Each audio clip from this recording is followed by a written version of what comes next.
Hi everybody, it's me, Nikki, and today I want to discuss a very important topic, and as usual I will have all of the links. So my topic for you today is essential oils. Are they safe to use with children?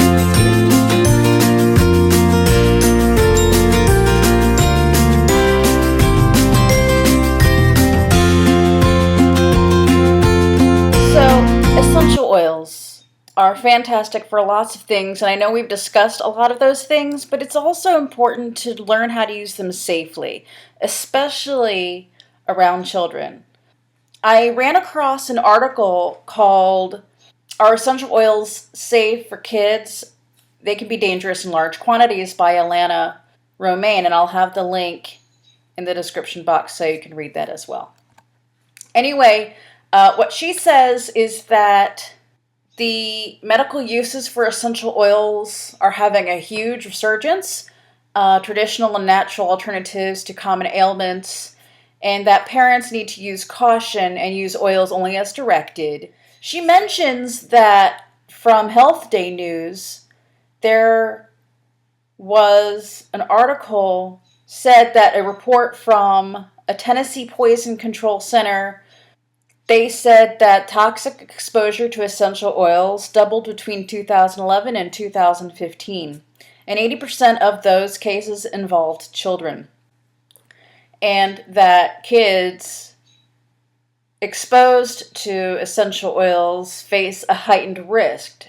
The rule of thumb in toxicology is the dose makes the poison.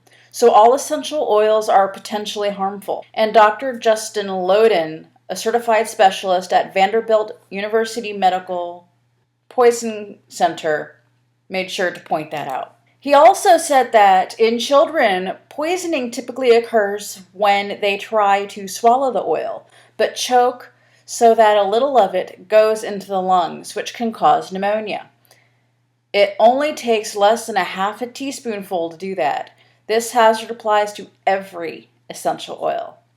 Examples that the Health Day news source mentioned were camphor, clove, lavender, eucalyptus, thyme, tea tree, and wintergreen oils. It can cause agitation, hallucinations, seizures, chemical burns, breathing problems, liver failure, and brain swelling. So what does the National Capital Poison Control have to say about any of this? They say that since essential oils generally are not regulated, it can be hard to know exactly what is in an essential oil bottle, and what species of plant, what concentration of active ingredient, or whether or not there are any contaminants. In their section called Here's What Is Known About a Few Essential Oils, here are some bullet points that I found interesting.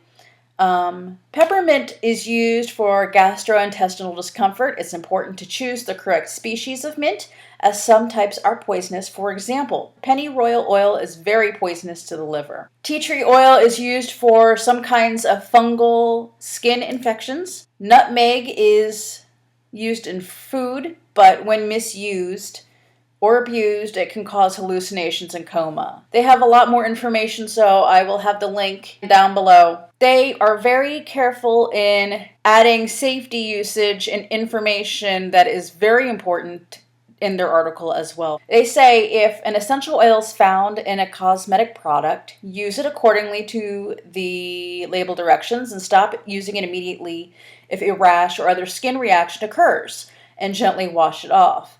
They also say that if it's in a medicine, again, use it according to the label instructions. If it's found in a scent, be sure that the scent is used and stored where kids can't find it.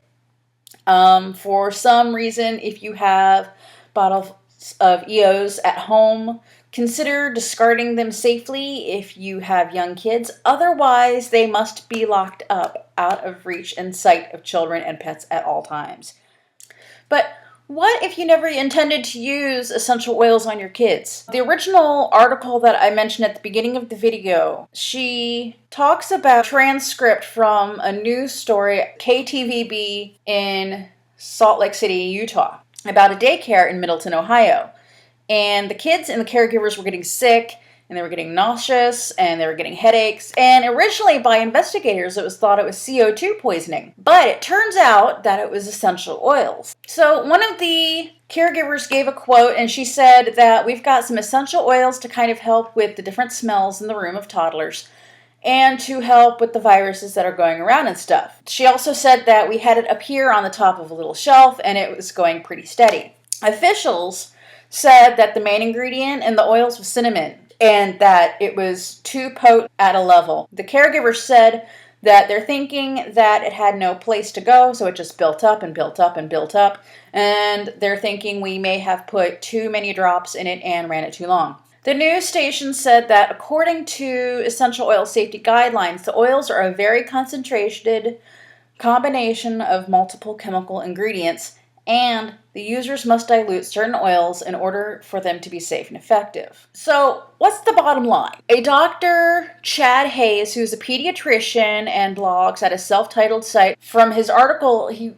called Don't Use Essential Oils for Asthma and Here's Why. Originally, he saw an article that was shared by a peer's Facebook page. The article that was posted was written by two people that had no medical training. One of them was a gold member for Young Living. The other one has a site, and again, he really digs EOs, but he's not a medical professional. His colleague made some comments on it, and Dr. Hayes agrees with it. And so he wrote this article because he thought it was such an important thought that he needed to reiterate it to a more public level. He says, look, there's a reason that doctors go to medical school, and it's not so Big Pharma can set up direct deposit to our checking accounts.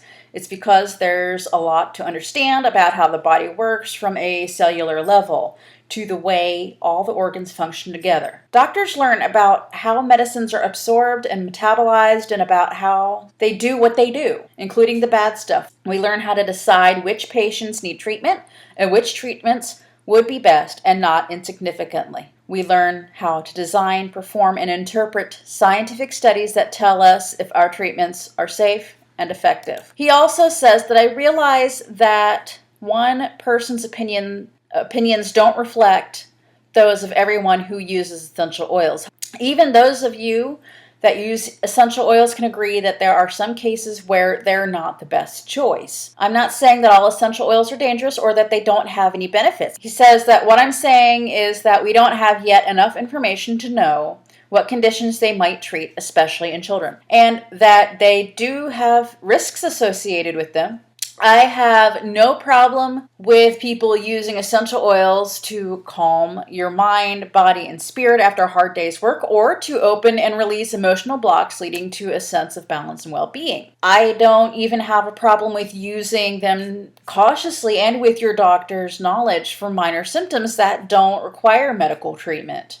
But if you're using them instead of asthma medicines, as this article that he read recommends, you might not like the outcome. We don't use a lot of frankincense in the ICU. And finally, he says, as a physician, it scares me. Not because I feel threatened or because Big Pharma won't make as much money, but because there are people out there treating serious conditions that they know nothing about with treatments that they have no data to show that they are safe or effective because children are at risk. I have to agree with him. Essential oils are great for things, but I know I've only done one essential oils and science, but even in that one video, I think I said a couple of times that there's just not enough information to know everything there is to know about essential oils. To replace things like an asthma inhaler. I'm an asthmatic myself. I will not give that inhaler up unless, there's a pretty damn good reason or there's a better treatment. That doesn't mean I don't use essential oils to improve my health. I do use peppermint essential oils because it does open the bronchioles. It does help my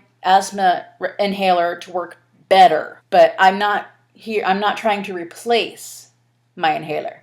So you don't always have to choose one over the other. You can, talk to your doctor, see what they recommend, but be careful, and especially with your kids. So what do you do if, God forbid, you or your kids or your pets accidentally get into essential oils that they shouldn't get into or they had too much? Loden recommends to keep kids and pets safe by storing essential oils properly and out of their reach. Follow the instructions regarding their use and seek help by calling poison control at 1-800-222-1222. And that is for the United States. If any of you are from other countries and have other poison control information, please put it in the comments below. Let's help each other out. So I will have further sources and reading for your own personal research down below. As always, I highly recommend you take everything I say and that others say with grains of salt and look it up yourself. Just for your own personal safety and your knowledge. Be a knowledgeable consumer. Anyway, have a wonderful 4th of July. It's probably going to be uploaded on July 4th or tomorrow. So have a great holidays. Please stay safe, and I will talk to you all very soon.